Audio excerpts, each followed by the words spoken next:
This is Trinity Western University's Chapel podcast, where our daily chapel gatherings are captured and shared for the TWU community. Whatever your day looks like today, we're glad you're tuning in. Today with a quiz, a U.S. cultural quiz. Anybody know who this person is? Did Mr. Rogers make it above the border? All right.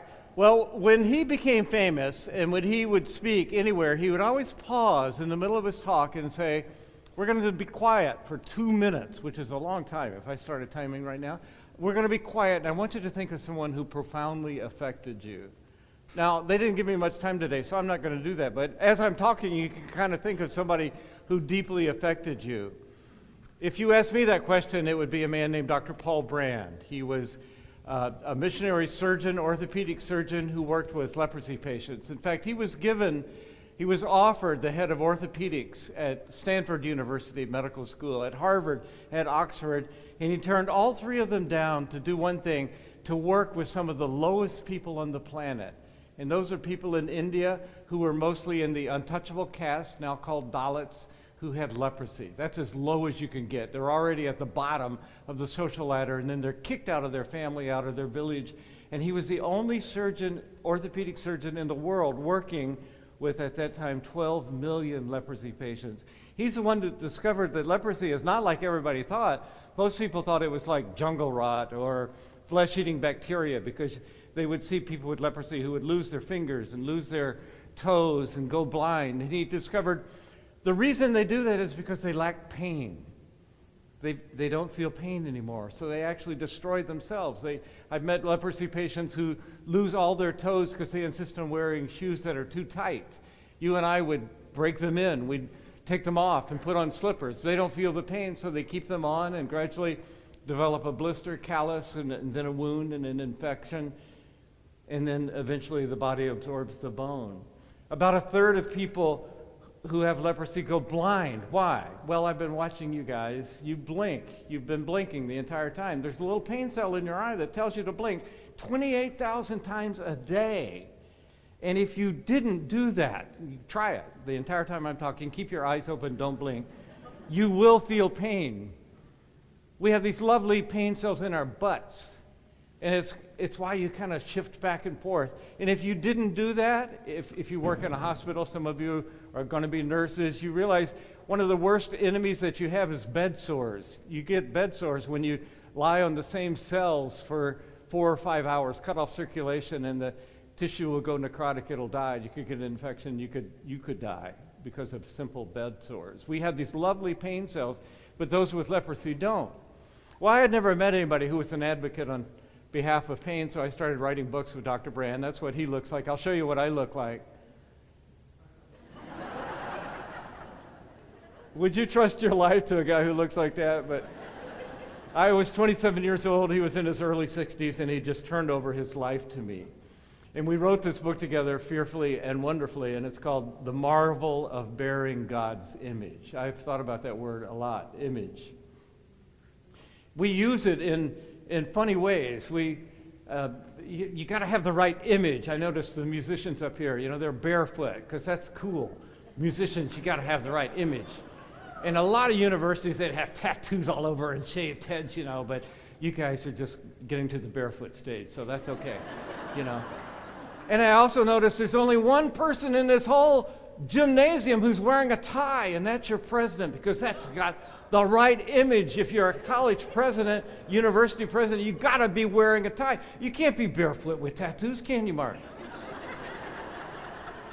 But I don't think that is what Genesis means when it talks about we are made in God's image. That image, that word is more like your cell phone camera. When you take a picture of somebody, you take a selfie, you say, look, here's my mother, and you say, well, my, she's really small. No, it's an image of my mother, actually, but it shows some. So if you look at her, you realize, oh, that's something of what your mother looks like. Now I have an idea. I've never met your mother, but I kind of have an idea of what she must look like. And I think that's what Genesis means when it says we are made in the image of God. God is invisible. So the only way people are going to know what God is like is if we show them a little image, like a little cell phone selfie, and somehow in our lives we can express something of what God is like. I wrote a book called Prayer. Prayer Doesn't Make Any Difference. And I went through all the prayers of the Bible. There are 650. And the one that I kept just running into and stumbling over was the one where Jesus says, love your enemies and pray for those who persecute you. And I realized I'd never done that. I never prayed for my enemies. So I was talking about it in my church. And I said, I don't know, I brought some pictures of enemies. These are people who are enemies of the United States and Canada. You are serving with us. These are members of Al-Qaeda. They really are enemies. They're trying to kill us. They may be right while I'm talking, trying to put together bombs that would blow up Americans, Canadians, NATO forces. But I've never prayed for them. Didn't Jesus tell us to do that? What would happen if every church in North America adopted one of these guys, learned to pronounce his name, and just prayed for him? Well, I didn't know it, but there was a guy, a colonel in the Army about 2 hours south of Denver where I live, and he had driven 2 hours to hear me speak, and he realized, I've never prayed for them either. I've served in Iraq and Afghanistan. I've tried to kill my enemies. I never prayed for them. Maybe I should do that. So he went home. This is a true story. I'm not making this up. He went home and started a website called atfp.org, Adopt a Terrorist for Prayer. And if you go on that website, you'll see profiles of these terrorists, these enemies, and you read how bad they are and all the terrible things they've done, and then you have to agree to pray for them. Well, when he did that website, his commanding officer, the general, didn't really appreciate this.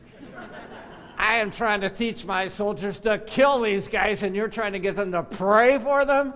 Why would you do such a stupid thing? That's the craziest thing I've ever heard of. Which is actually very close to the reaction Jesus' disciples had when he told them, love your enemies, pray for those who pray. Why would you do a stupid thing like that? They're our enemies. Well, because that's the only way people are going to know what God is like, what my Father is like. My Father causes the rain to fall, the sun to shine on the godly and the ungodly alike. And that's counterintuitive, and that's not the way the world works, but that's the way God works, and we better be glad. Because we're enemies of God, and yet God loves us anyhow, no matter what we have done. And the only way people are going to know that is if you show them. I have learned that any one of us can bear the image of God, can go show something of what God is like. There's a passage in Ephesians 2 where we're called God's poema. That's the Greek word, God's poem, God's work of art. The more I think about God, I realize God is kind of the great recycler. He takes our junk and makes something worthwhile out of it. A few years ago, I got rid of my old desktop computer, this huge big old thing, and I took it down to get it recycled, and I was quite offended. I knew there was some valuable stuff there. I'd paid a lot of money for this thing, but now it didn't run the programs anymore, and they made me pay money to recycle my own computer. And I know they were going to ship it to Vietnam or somewhere, and they're going to scrape little pieces of gold and rare earths, and then they were going to recycle it into this little cell phone about this big, which was far smarter than my computer ever was. And that's what recycling does. It takes junk and makes something good out of it. When I think of that passage in Ephesians 2, God is the great recycler. He makes us into poema, to a work of art. I look around and I know what it's like to be your age. I can barely remember, but I was. And I know we're all different. And man, you look around, there's some people who are just born beautiful. Young women, little girls in kindergarten, there's something magnetic about them. And little boys will offer can I carry your school books to school? And later when they're in their 20s, men will stop them in the airport. Here, let me take your suitcase for you. And then there are other people who, in the morning, they look at the mirror and think, oh God, couldn't you have done something better? And then there are some people who their minds are like flypaper. They're trying to learn a foreign language, and every time a word hits them, it sticks. And they remember it, and others just work and work and work, and they're not so smart, and it doesn't stick. And you think, I'm a loser. Well, what I have learned is that God is the great recycler, and I want to tell you a true story about a person I met who proved that to me. I told you about the disease leprosy. I was visiting a leprosy hospital in Nepal, and I walked into this hospital, and there was a courtyard, not quite as far as that wall there, but not all that wide.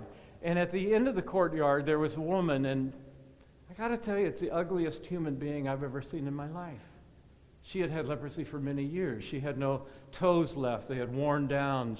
Her feet were covered in bandages. She had no fingers. They were like just nubs on the end of her stump. Her eyes were covered with calluses. She'd been blind for many years. Her nose had shrunken away, and if you looked at her, you looked right into her skull. Not a pretty sight.